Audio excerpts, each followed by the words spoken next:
Hello, everyone. Welcome to xyzpodcast. I'm Gary. Today is another special episode, collaborate with Constructing Worlds, co-curated by Rebecca and Clarissa.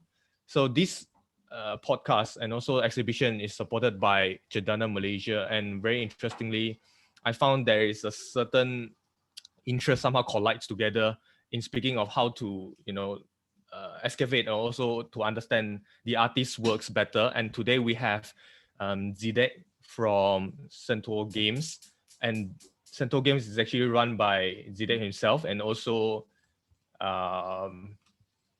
sorry, artist Mangkao, yes. Mangkao, yeah.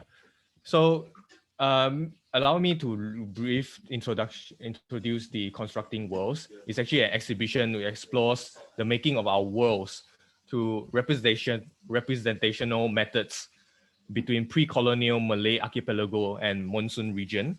So today is particularly interesting and kind of straightforward compared to Hasano yesterday podcast, because it's kind of directly relate this kind of a Malay mythological storyline, and somehow I find it is a kind of go through this kind of reinterpretation and somehow translate into zines. And if you guys are interested, feel free to visit the site called A Thousand Islands, and inside there they have been working since year 2017, and you can check out the zines. And today we're going to talk about Malaysian Hantu generator. It's actually part of the Hantu booklet you can get from PDF or print copy, and also Merker Girl. So, and then also the topic today is about fact and fiction. And I think this kind of interplay of two realms is very interesting as well. So we are glad that Zidek will join us together to share his thought. So hi Zidek, how are you? Hi, I'm all right. Thanks for having me. Thank you. And maybe we can start off to talk about what's your understanding of worlds in this sense? Like, do you see worlds as an object, or do you see as a subject or background or foreground in a sense? Well, like that's kind of a broad sort of place to start. Yeah. I'm not entirely sure where you want to go, so I'll just answer. Our project is called A Thousand Islands. It is squarely a Southeast Asian inspired fantasy world building project. So it is quite situated in the sort of genre fantasy space. So I guess if you ask me what the word world means, it is this sort of creating a sort of context that is entirely fantastical and entirely within the imagination. Yeah, and I noticed that most of your works are inspired by, Southeast Asia stories or even animal creatures. Like, for example, crocodile is pretty straightforward. And this is a allocation of fictions into the factual realm in a way. Sorry, it's rather from the factual to a fictional realm in a way. You get the real object, like crocodile is an object that you can see in zoo or in some kampong, and then you allocate it into your storyline. But at the same time, the writings, because you yourself as a writer, right, and then Mankao is the one who illustrated it. Yes. So do you envision what if we overlap? You see the creatures that you design comes to real life. Like, I was particularly interested by one character called Jolo. This is the one with the sword on the head. So have you imagined that what if Jolo is actually a real person? So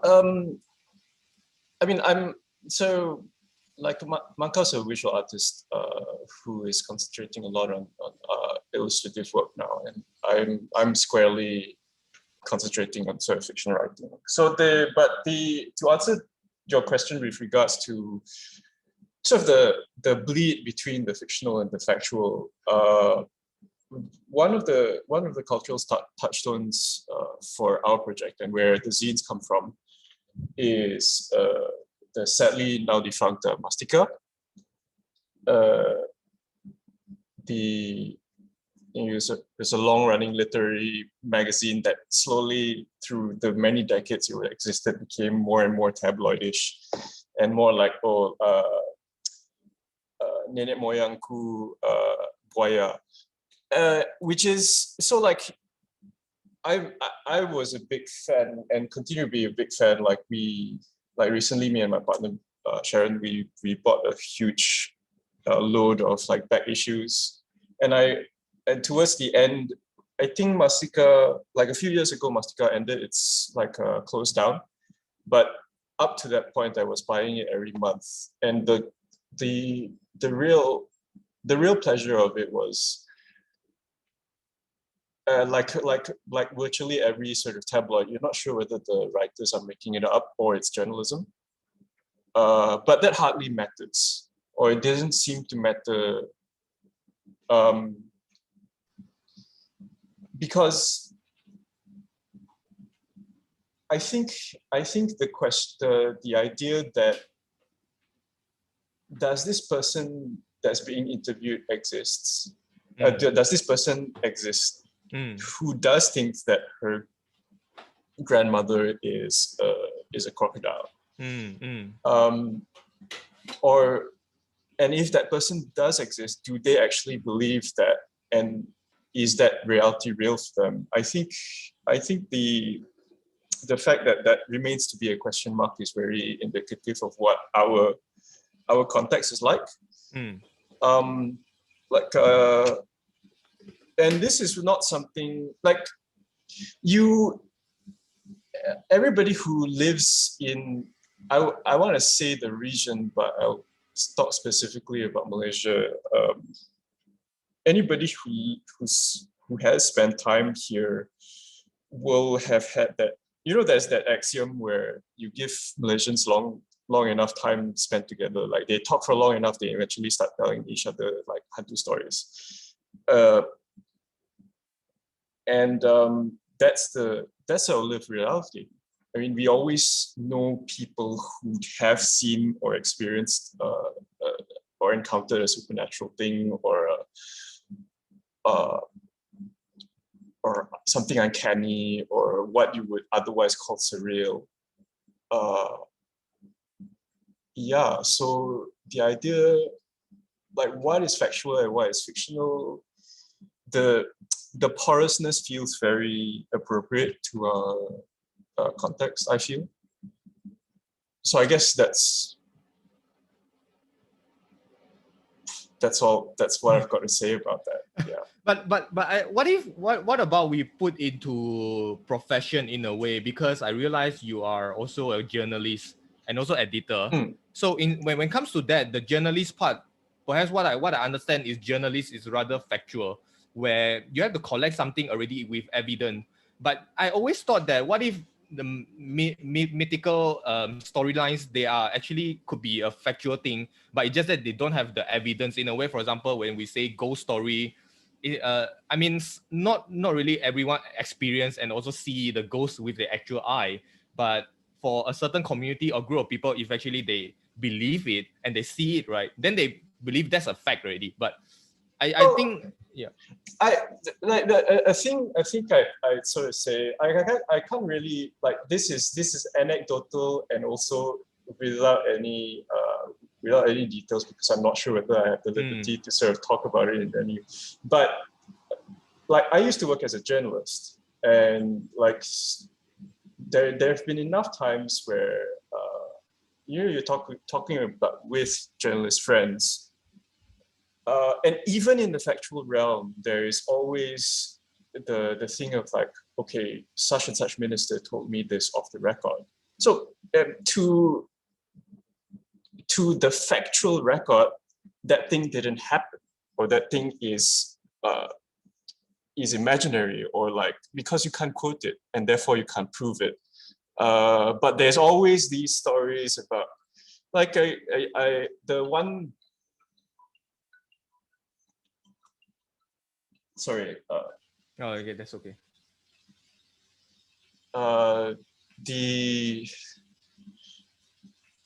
Like that was something that did surprise me, because I sort of I sort of fell into journalism without any sort of formal training, and the gulf between what you could report and what people knew for a fact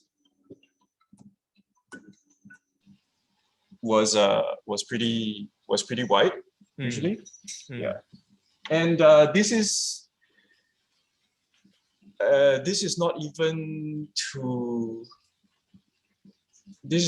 going into sort of stories where there is a sort of fantastical undertow. So like where sorry. Yeah. I just thought that because just now you mentioned, like, let's say the interview with a certain minister, and this, a lot of time the story couldn't be really twisted, and then you have to cite it precisely so that you don't want to reinterpret or alter what someone said, right? But when it comes to storyline, I think it happens also, but it's just that from your mind to writings on the hard copy, or you type it down in your laptop. Do you think that by writing fantasy based storyline, the twisting part, you try not to twist it too much, so that you can keep it pure as what your crazy idea in your mind, or actually you amplified it in a way that, okay, let's say I have an idea in my mind, I twist it more so that makes more exaggerate more, to create much more magical in a way. Because I look up those works in Thousand Islands, they are mostly sort of elevates a normal ordinary objects. So it's like normal things, like the things that we have seen, and then you make it much more fantasized a little bit. Well, the pleasure of writing fantasy is that sort of pleasure in the imagination. So I definitely say that it'd be boring if we I mean, with talking about Thousand Islands specifically, there's always this push and pull because of where our inspiration points come from. So with Macau, and this applies to actually Macau's work more than me, because he's working in a visual medium and therefore has to reference a lot of, like, he looks at textile books a lot, right? Looks at architecture a lot because of all the detailing and all the costuming and all the way that people look. He watches out for details like how many in all these sort of accounts or ethnographic accounts, like how many times do they mention shoes or the lack of shoes, the mention of trousers or the lack of trousers. When did people start wearing trousers in this region, for example? So there's always a grounding in the material culture that informs a lot of our zines. But then the pleasure always is to, from that grounding point, is to imagine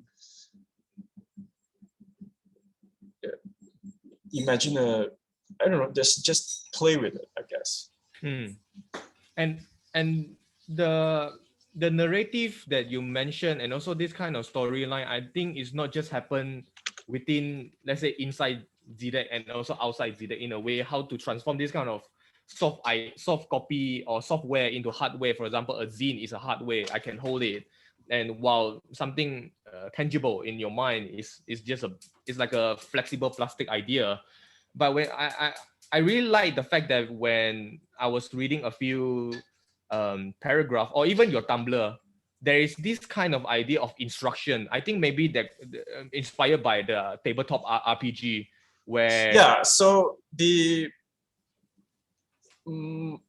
basically all the zines are written and designed towards, because that's my personal interest, and that's also Macau's personal interest, towards tabletop role-playing games. So there's always these so you're right, there is a kind of instruction manual sort of feel to it, because ultimately the texts are meant to be fuel for other people's imagination. So like we talk about how when you have a book, a reader is transported into the book's world, that is that truth is intensified when it comes to texts that are written for role-playing games. Because what happens in a role-playing game, like what the game is basically a bunch of people, a group of friends, sitting together and sort of telling and sharing an imagined space.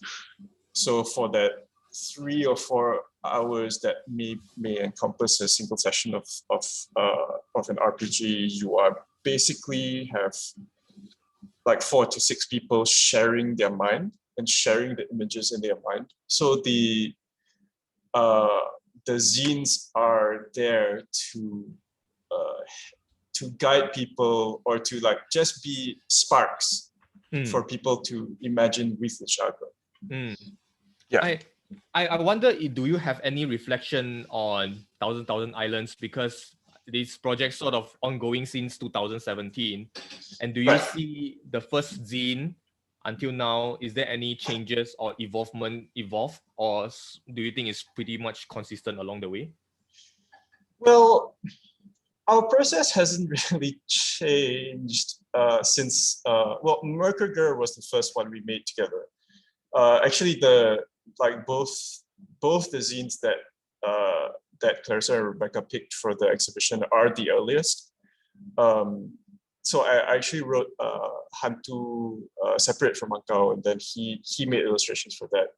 And what happened for Merkerger was he made the illustrations for that, and he passed them to me and said, "Hey, what do you make of these?" And I wrote them. So these two were the first, and really our process hasn't really changed. So it's either I give him a bunch of notes and then he makes images all of it, or he gives me a bunch of images and notes and I write something out of that. I think what has changed is our so this was originally Macau's project, and there were very clear sort of conceptual frameworks, or at least what we were reacting to at the time. And I guess that has drifted slightly.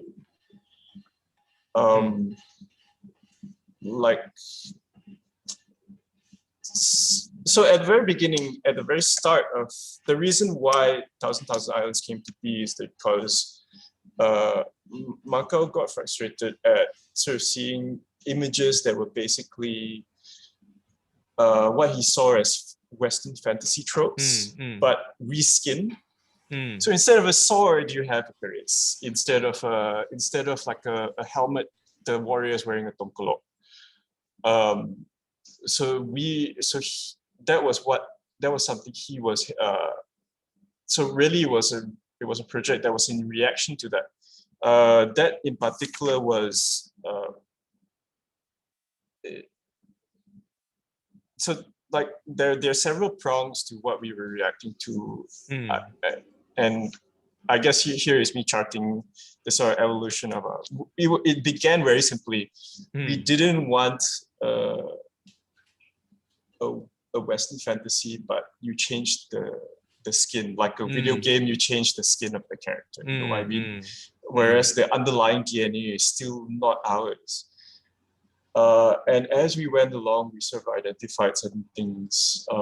So there are actually 3 separate components to this. So the very first one is the outside imagination. So this is Western fantasy generally.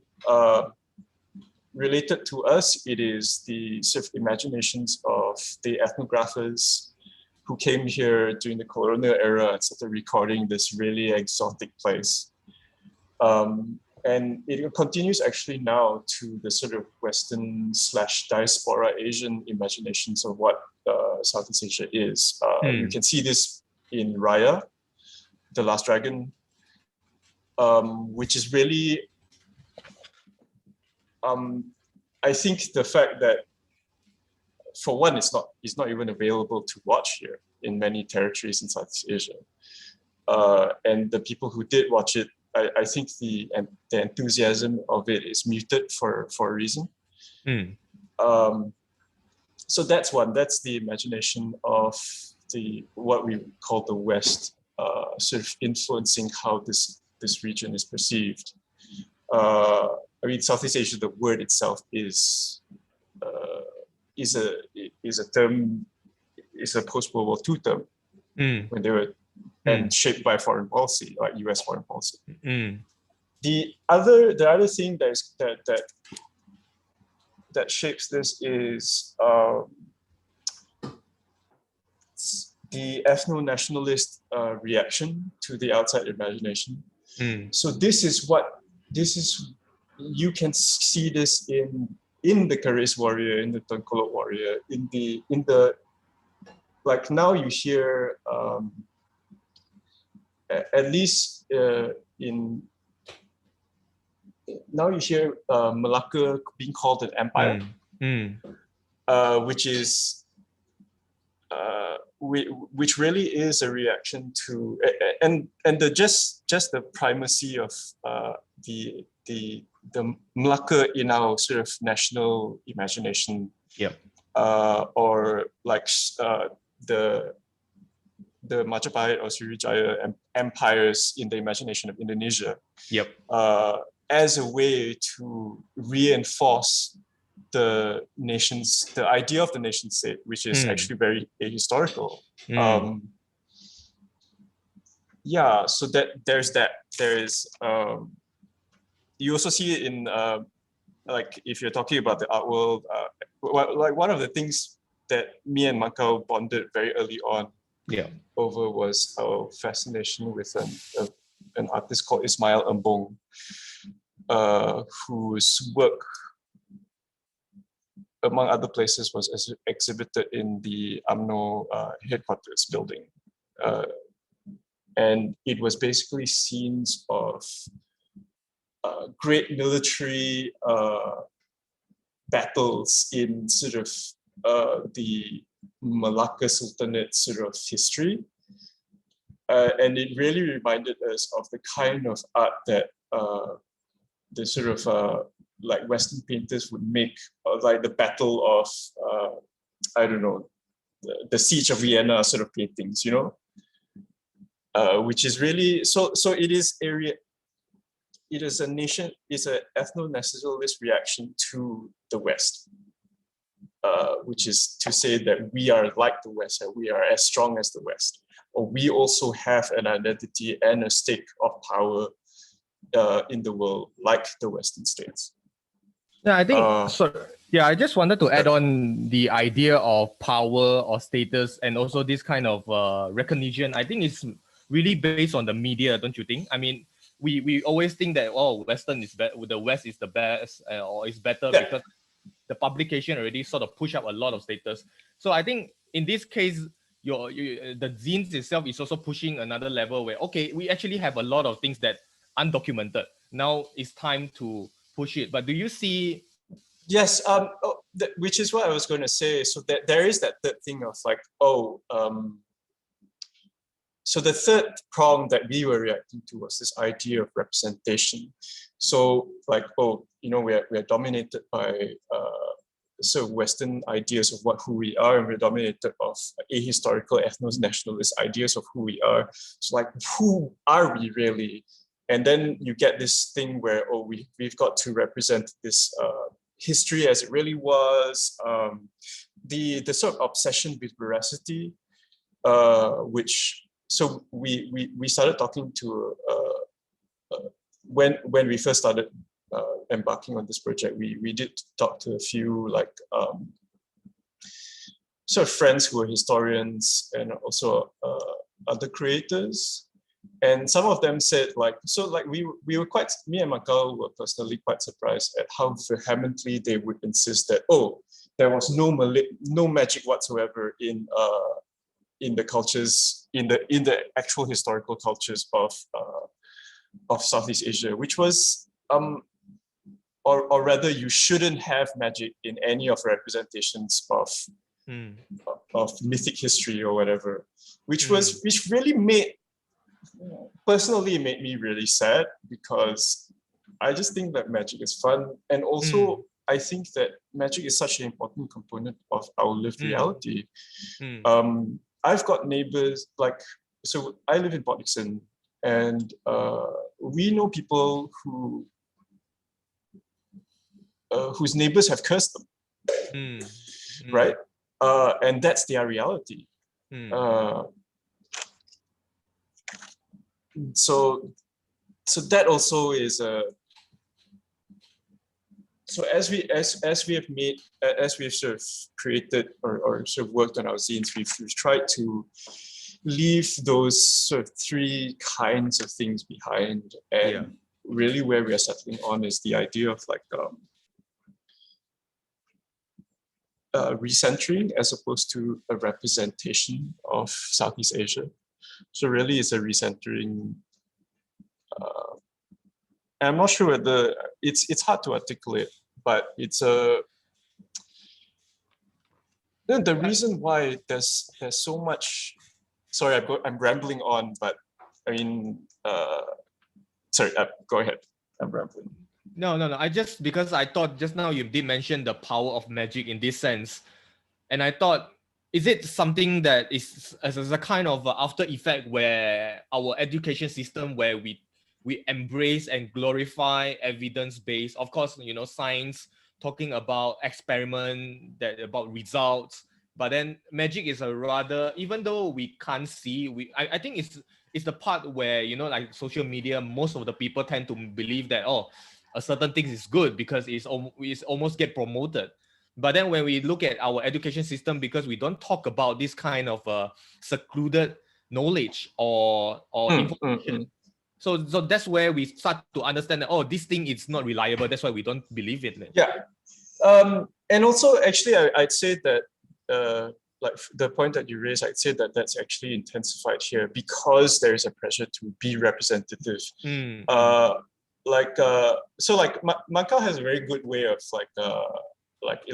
saying this. So the idea of representation is that you are always the brown person in the photograph out of white people. So the thing is, there's only one brown person. So that brown person has to be the most important, the most accurate, the most perfect, the most historical. So we've got that problem. We've got that problem where the contestation of what actually our imagination is so intense, and there's so much pressure to get it right the first time.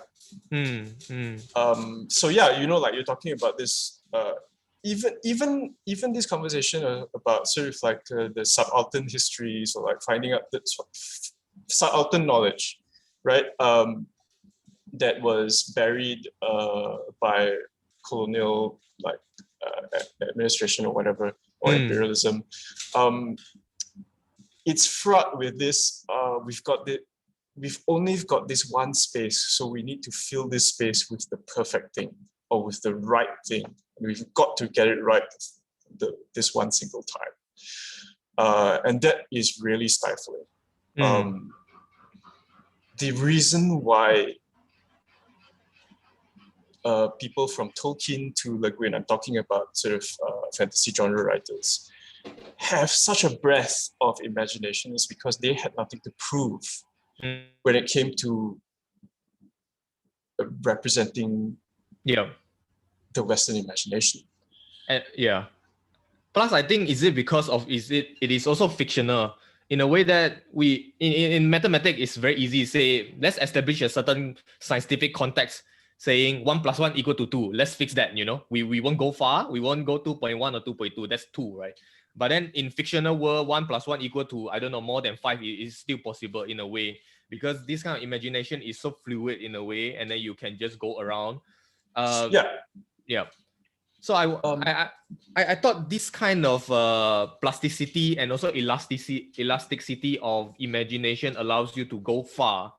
But at the same time, do you think this I mean, of course, it could go beyond, but do you think there is a certain constraint that, okay, it's okay, we have to control this so that it won't go too far in a way, too detached from the original storyline that you wish to deliver, for example? Because you did mention this kind of representational method. When I look at the Malay archipelago, talks about Malacca period, right?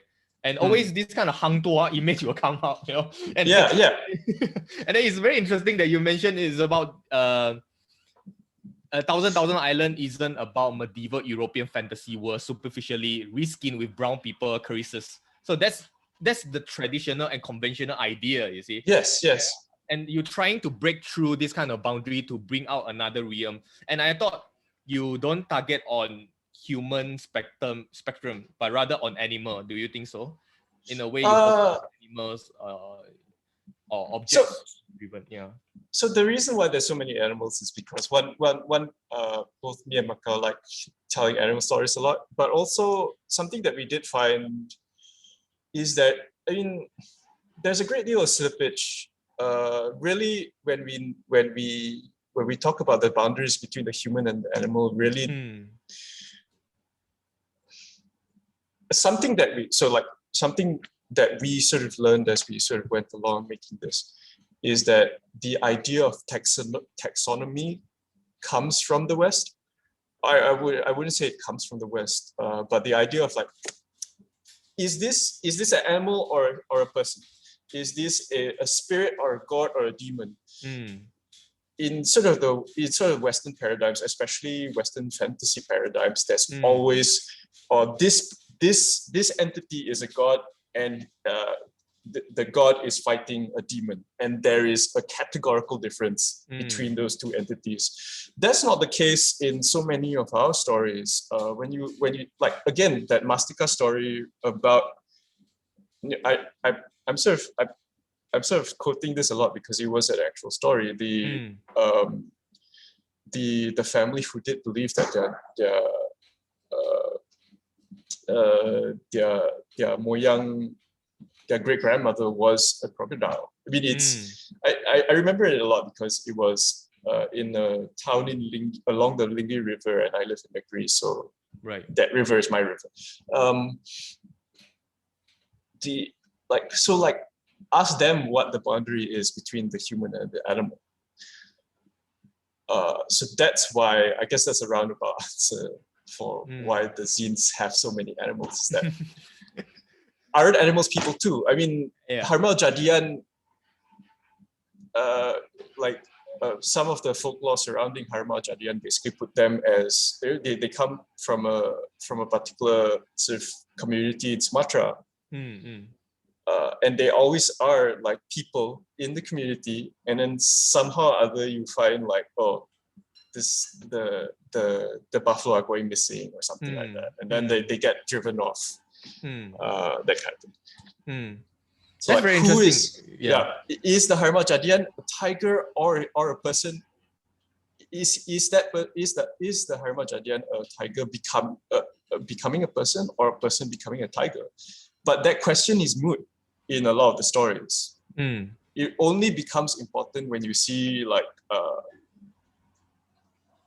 when you see sort of Western writers or Western retellers start thinking, okay, this must be like a werewolf, where but the two things are not the same. Yeah, and I wonder, like, if you're not doing this, I mean, of course you do this because you sort of your interest and also your upbringing is very closely related to these all stories.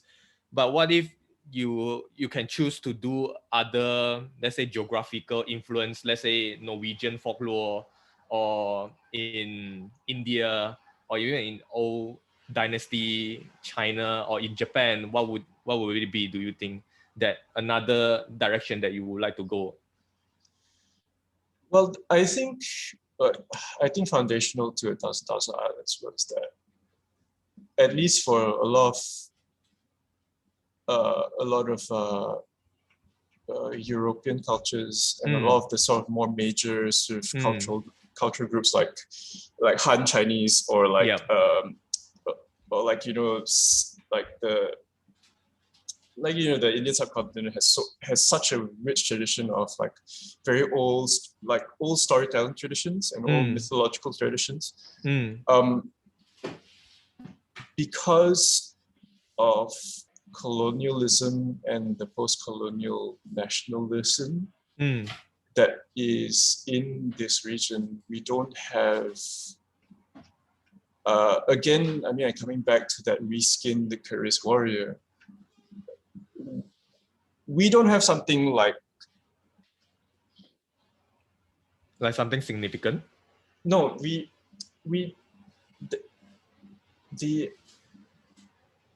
maybe because our region was so porous, there was always this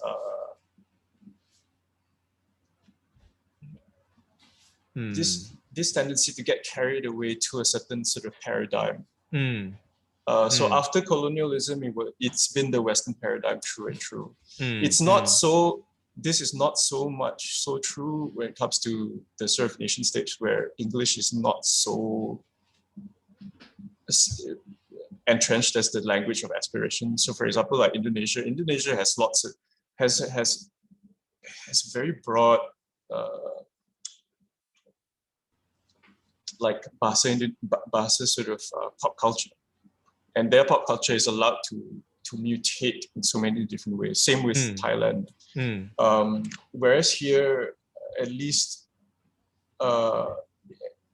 we've always had to contend with either like aspiring to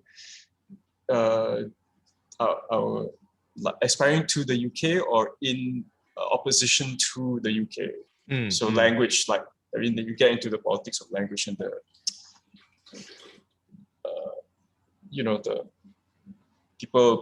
people making fun of each other for not speaking good English, or kenapa tak boleh cakap bahasa kebangsaan and all that kind of thing. And that extends to the imagination.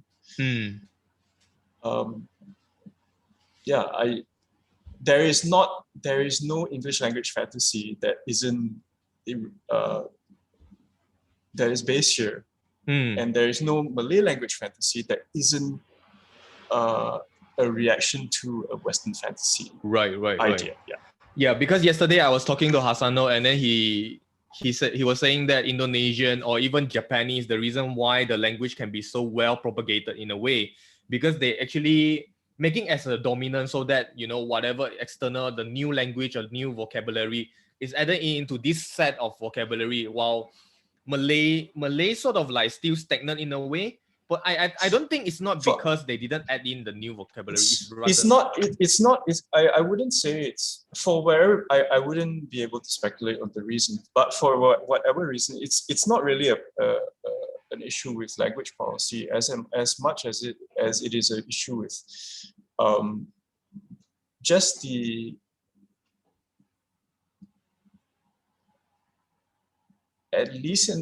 at least in Malaysia's case, I think we did have a period where we got, like, Malaysia as a nation state became really, like, this idea of development. We became very rich very fast, and this is the whole thing about Mahathirism. We became really rich, but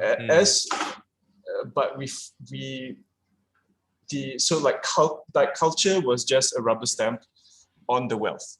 It was not important. Because it was not important, you end up having an impoverished imagination.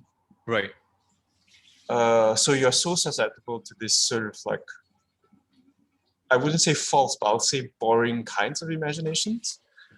Like Malacca Sultanate is the best sultanate, or we want to learn English in schools because we've got to catch up to the West or whatever. Those are really boring, such boring, like, ways of imagination, of imagining ourselves. And I think this is kind of like a globalized idea where I think almost, of course, a globalized idea or culture to allow us to step and develop and progress along with the steps or pace that, the whole world is changing. I think that's why the whole idea of constructing world idea is very interesting, because you are not constructing based on what's external forces or environment. At the same time, you have to develop your own self so that you don't get outdated in a way. So because it's either you are catching up so that you are developed for the better lifestyle, or you also don't want to get outdated so that you can, get a rest from the outdated life. Mankau and I feel like this project comes ultimately out of a place of frustration, because what is the meaning of what's the meaning of being able to watch a Disney movie about Southeast Asia why is that so important? Like, is that all we have? That feels very poor to me. Like, like to depend on Disney to give us an imagination, that is poverty. Right. And I'm not sure, because I feel the same also, because I really think that Raya and the Last Dragon is like, give me that feel like you are running out of content, you just wanted to find another new market kind of thing so that you can do a new movie. That's what I thought. I'm not sure, what do you think in this sense, because it is a new world that you don't explore, because we have been so long into, Cinderella or, Snow White or whatsoever. And then it has been so filmed so many times, whether it's cartoon or real people. And then finally you come out, and then why don't we go Mulan? It's a more Asian context, and create this kind of new market in the idea. So one of the things that always annoys me is the idea that this tendency to call like, oh, such and such story is the Malaysian version of Cinderella, or like Pontianak is the Malayan version of the vampire, which is so annoying. Like, I don't want to be. It's humiliating. It's humiliating in the same way that like women's literature is a subset of literature. That's humiliating.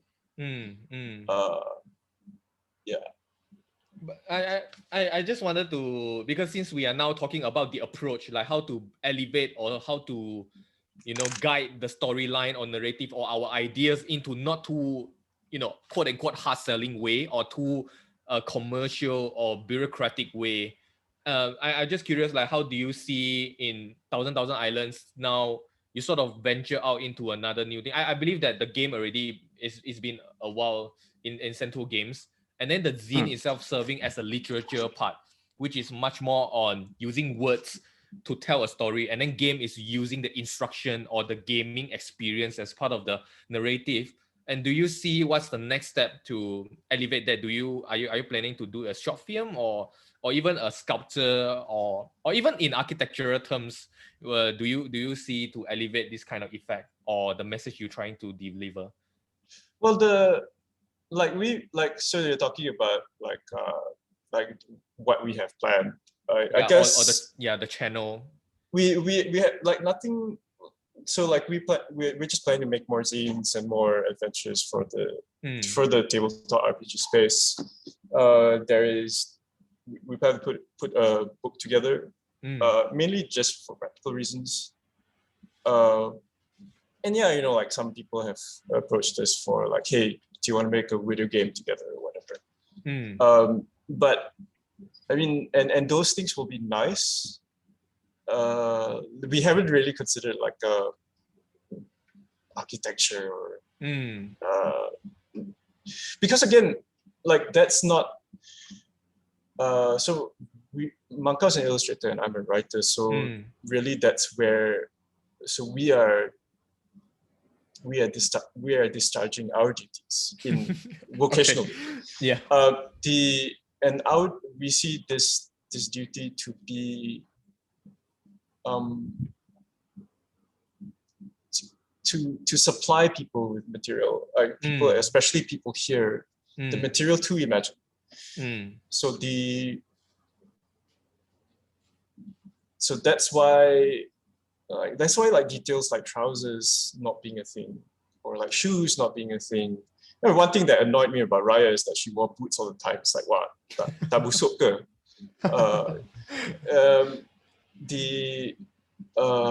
Or like trousers, because like baju Melayu is actually a very modern thing. So really it's about how differently can you imagine it? And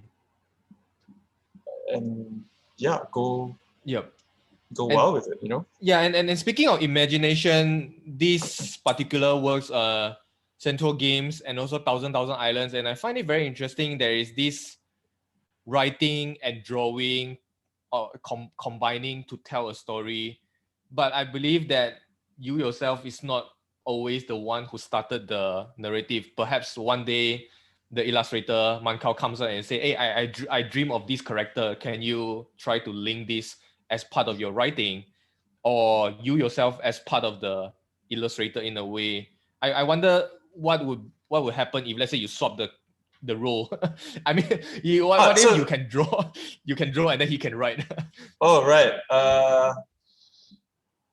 Yeah, I wouldn't, because I'm pretty bad. So I mean, it's nice to think about it, I guess. And because the thing is, Mankao does do a lot of writing. When he draws a lot of the images, they do come with notes, because there is an internal logic to creation. So when he's creating these images, there is an internal logic, and really what I'm doing is just fleshing that logic out, or sort of like building upon it. But really, he does do a lot of writing. So yeah, I wish I could draw more. In my mind, I guess. So I'll tell him, hey, I imagine this thing.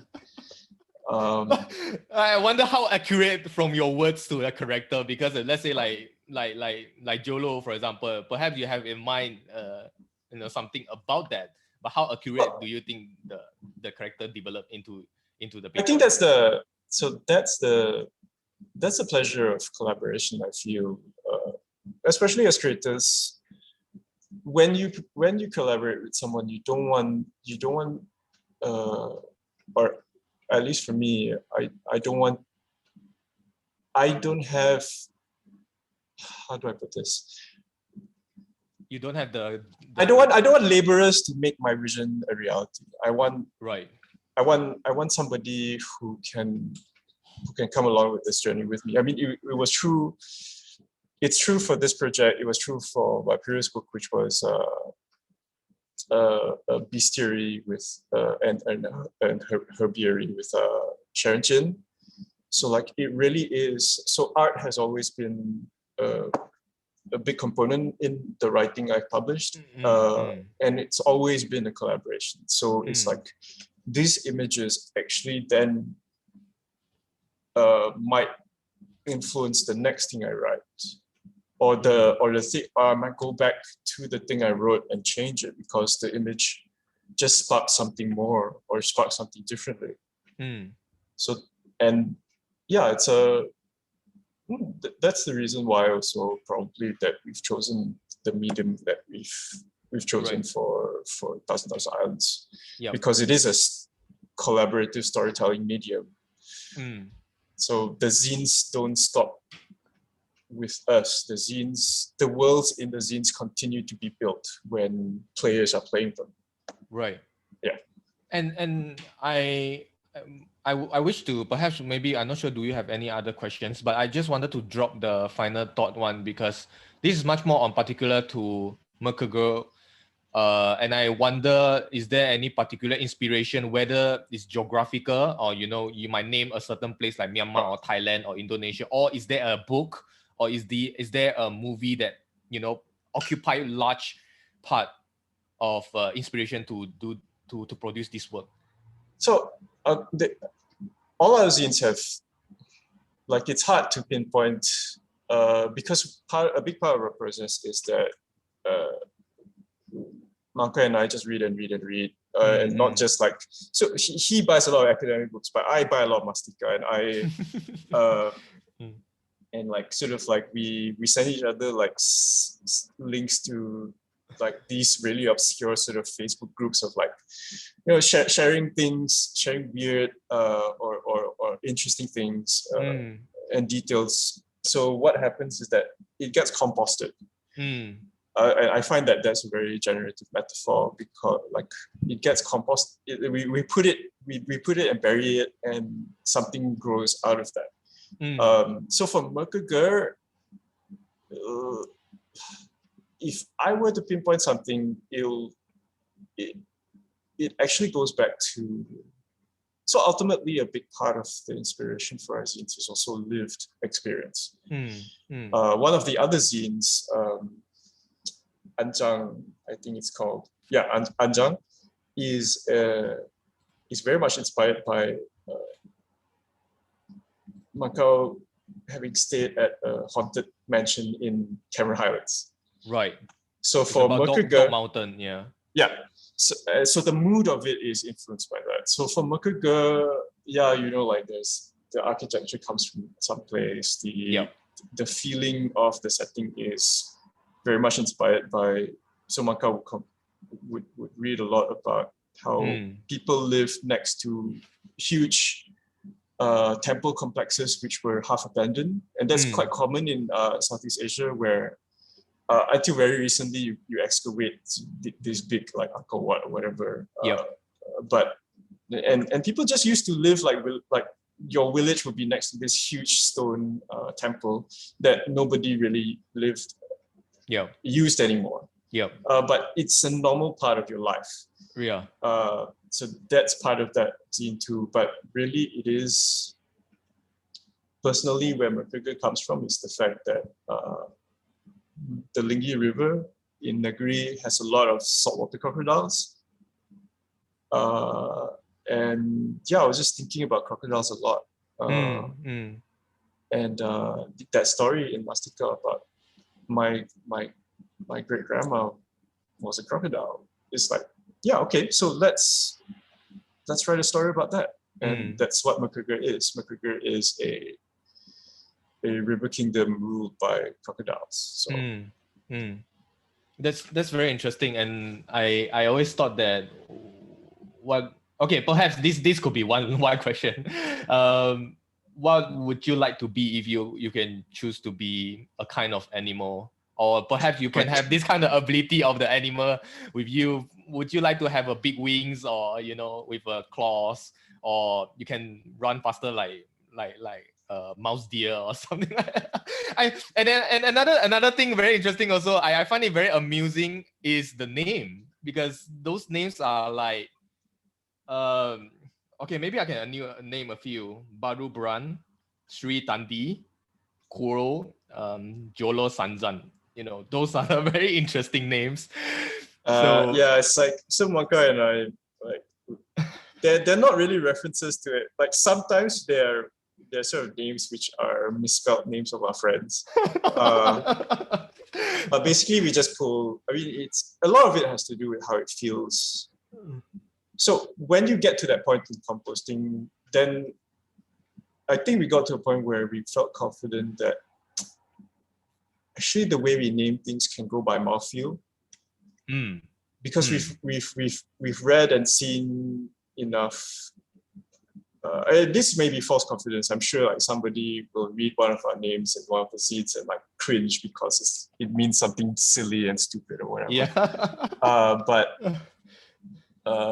But yeah, it's about mouthfeel. So the reason why working on these zines has been so generative for us is because we've managed to get a mouthfeel for what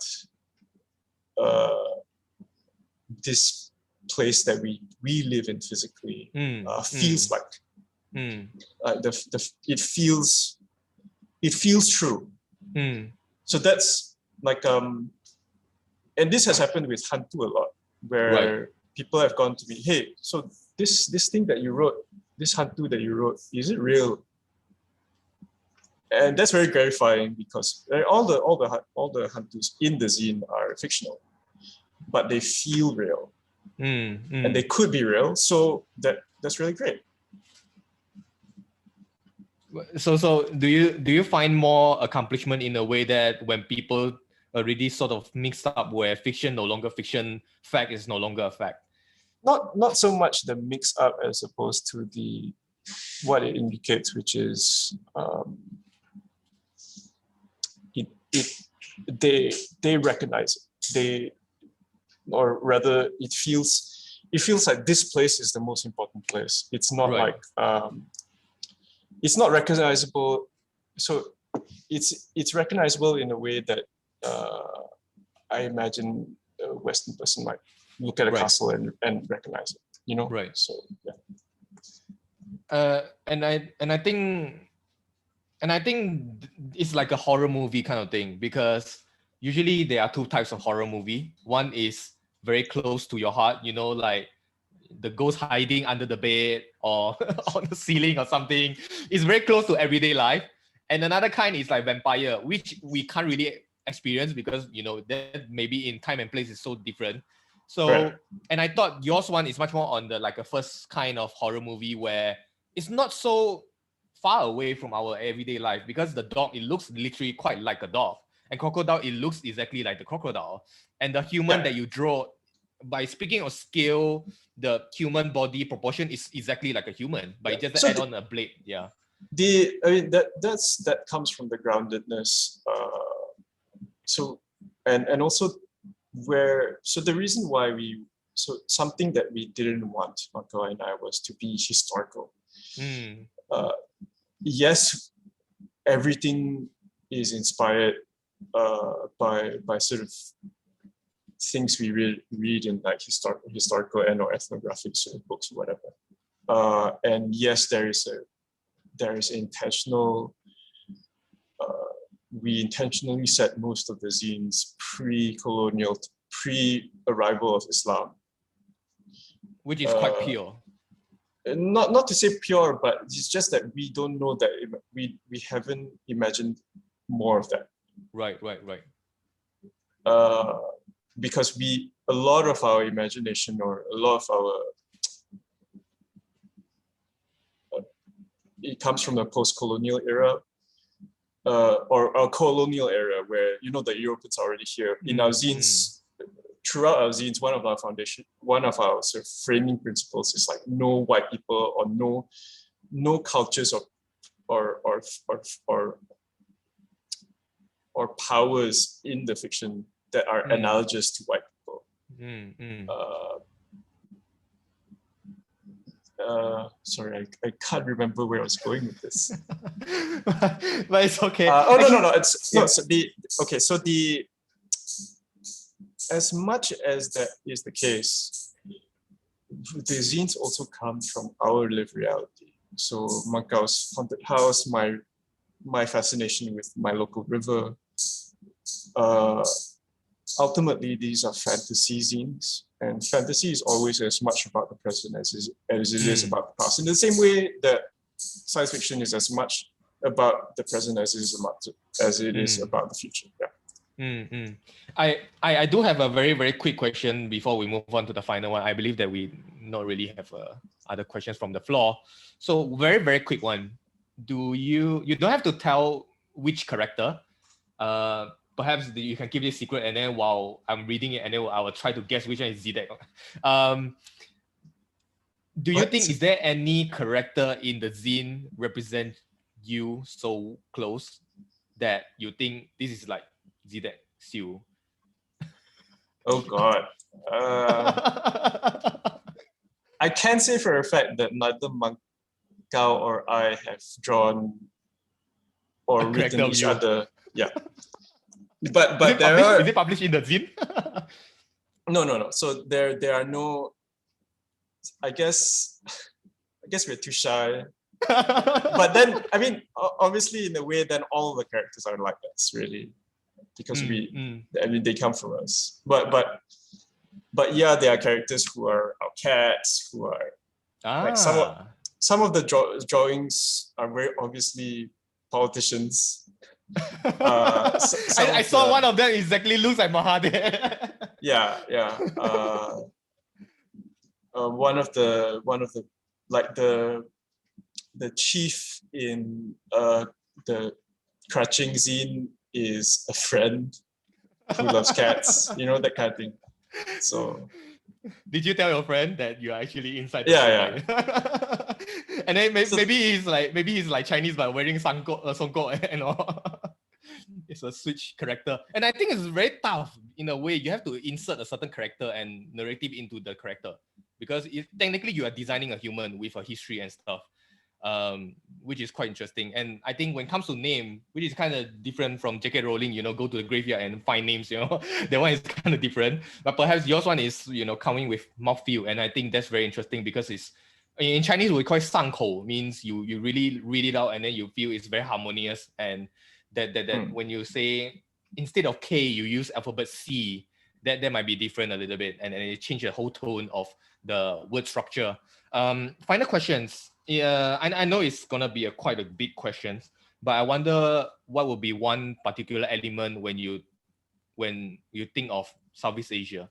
Maybe I can start, and then what I thought is always a tropical jungle. And I wonder, what do you think when it comes to the word called Southeast Asia? Wow, okay. Is it crocodile? Oh yeah, Clarissa, that's a good one. Or Malay archipelago. Yeah, I think that could be quite interesting also.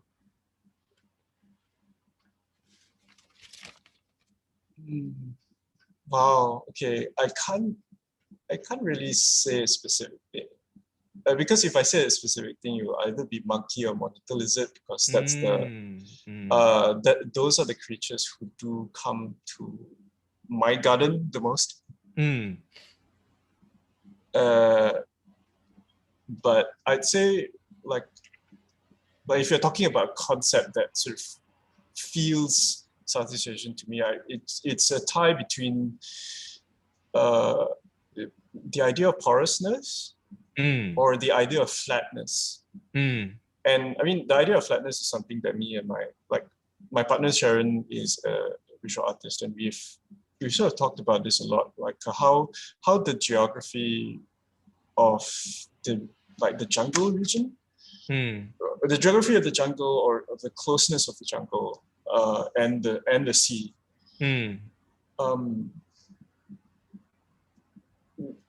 Something there's a certain flatness of visual. There's a visual flatness because you can't see very far.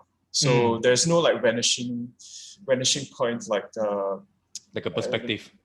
Perspective. So that's why, like, batik, for example, is both in time and space flat.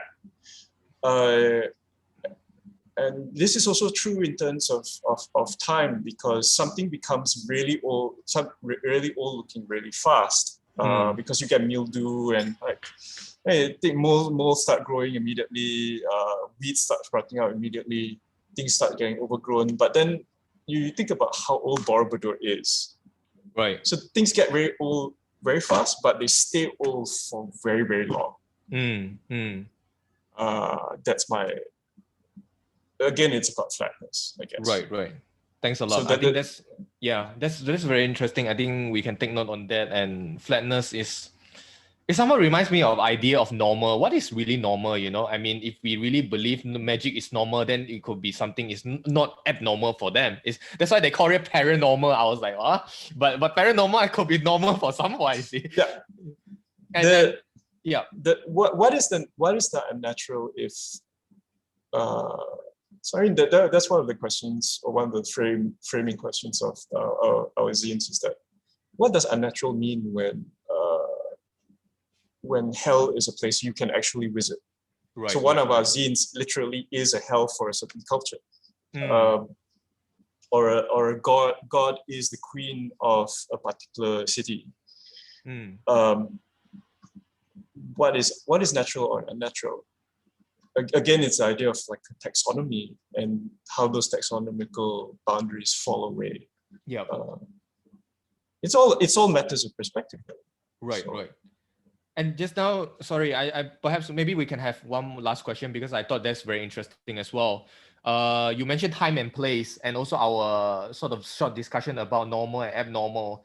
Sort of this kind of realm where we tend to support, where we think, okay, once I wake up is the normal life, when I'm sleeping is not normal or not reality.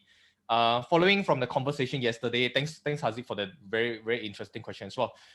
He was asking if Zidek has influences or inspiration from dreams. I'm sure. Well, I think some of the ghost story, like some of the stories in Hantu are literally sort of dreams that I've managed to catch and like sort of write out properly. Some of them are like that.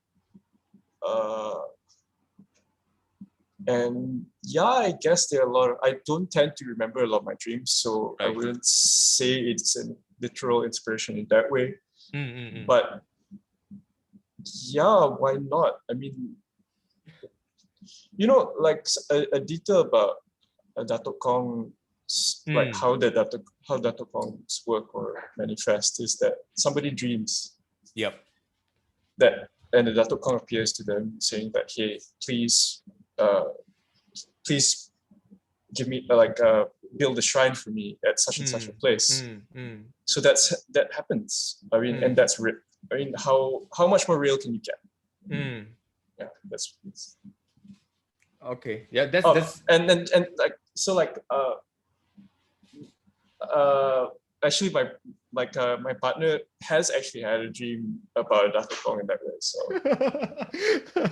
it is. I mean, like how. Yeah, it's disconcerting when that happens. But you know, like how you guys gotta do it. But yeah, I think at some point maybe it sounds quote unquote scary, but then you think about it, it is not scary because our brain somehow thinks that it's not threatening. That's why we take it as part of our information in our brain and store it, and somehow it become part of the subconscious memories. I would say it's a short-term memory, so I don't know. So thanks a lot, Zidek. I hope you had a wonderful conversation, and I'm really glad to know you, and I can't wait to get a copy of your books as well. So thanks a lot, and have a good day. Cheers. Yeah, thanks a lot. Thank you. Okay, see you. Bye. Bye.